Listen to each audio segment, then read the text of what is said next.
बातमी महत्त्वाची आहे। सायन पनवेल मार्गावर मोठ्या प्रमाणात वाहतूक कोंडी झालेली आहे।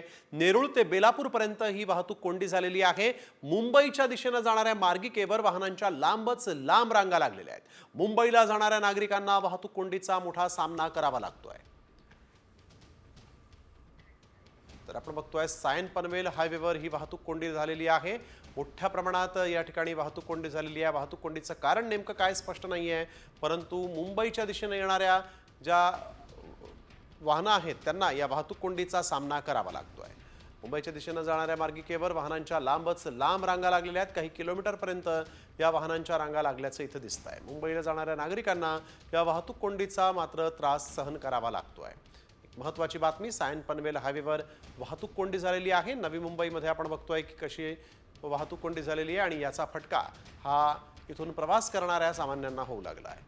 अनेक बस, प्रवासी बस आहेत या वाहतूक कोंडीमध्ये अडकून पडलेले आहेत। तसंच अनेक वाहनांमधून प्रवास करणारे जे मुंबईकर आहेत ते देखील मुंबईच्या दिशेने येण्यासाठी निघालेले आहेत, परंतु या प्रचंड मोठ्या वाहतूक कोंडीचा त्यांना सामना करावा लागतोय। काही किलोमीटरपर्यंत वाहनांच्या रांगा लागलेल्या आहेत।